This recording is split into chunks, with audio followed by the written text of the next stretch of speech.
And thanks for staying with us. We want to close tonight with reaction and fallout to another challenging week and negative headlines at the Shelby County Criminal Justice Center, known to many of us as 201 Poplar. Thursday, a Shelby County inmate died after being stabbed by another inmate in a holding area near a Shelby County courtroom. Authorities said the inmate accused in the deadly stabbing used illegal contraband. Now, Otis, since 2019, more than 50 inmates have died in that facility from drugs, suicide, natural causes, but this stabbing really stood out. I mean, what do you make of it just seems like we can't go a month or a week or without something else happening. This was probably the most egregious of all of them. Not that some of the others were not. We're going to talk about Gershon and Freeman in a minute. Right. But this one, how do you allow an inmate to go from the jail itself into the courtroom area, to the holding area of the courtroom with a shank or a contraband? Is not anybody searching these folks when they handcuff them together and take them over there? This is inexcusable. There needs to be a thorough investigation, probably an independent investigation of this, because this is one of the worst ones yet.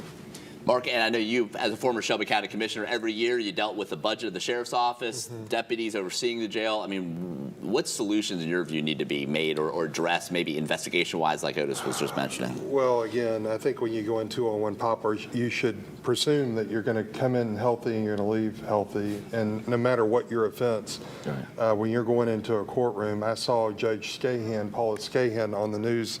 She looked pretty shook up, but why wouldn't they? And also you have many attorneys, family members, you've got witnesses and victims down there. Again, very sad day for 201 Poplar, and a sad day for that gentleman who lost his life. I would have, as a Shelby County Commissioner, I would have questions about the staffing levels during that day. Were procedures followed? There are a multitude of procedures and policies that have to be followed. One of my first questions would be about staffing. Were there adequate jailers in the space? We've struggled with that for many years. I would like to see the numbers for that. And again, was policy violated? And again, to your point, I mean, getting a shank that close to the courtroom or getting it in a public facility like that, it's really concerning and scares people away.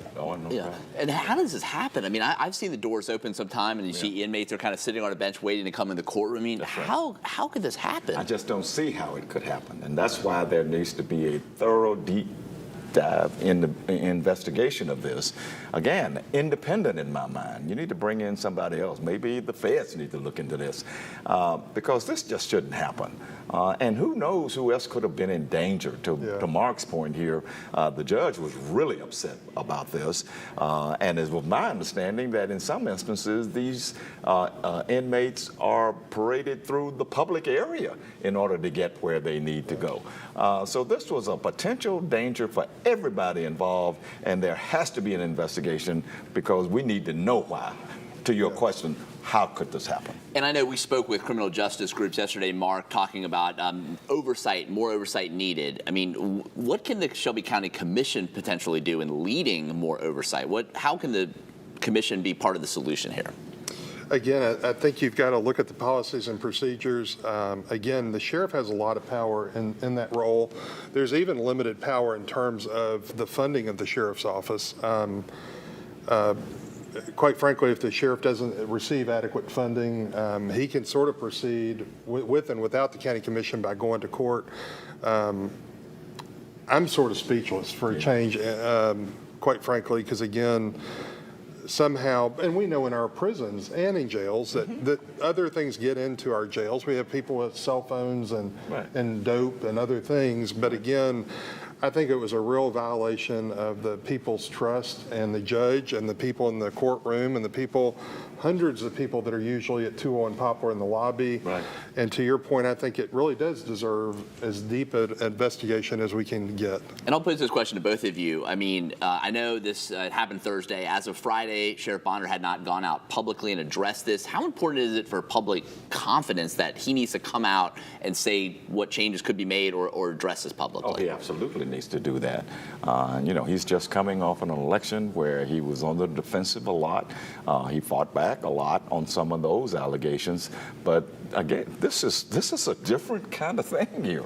When we have somebody killed in the courtroom area, it's incumbent upon the sheriff to come out and say something, and I'm frankly disappointed that he hasn't done so. Mark? You know, a little bit in defense of the sheriff, I think he's got to have enough time to evaluate what happened, and I think when the breaking news came out, I'm sure he was trying to get the information he needed. I'm hopeful that this week we'll get as much information as he can share. The sheriff is typically limited, and with some offenses, what he can publicly share before it's time. But again, I'm hopeful that Sheriff Bonner will come out and be transparent about what the challenges are, how this happened, and how it can be prevented for the future. Yeah. Yeah.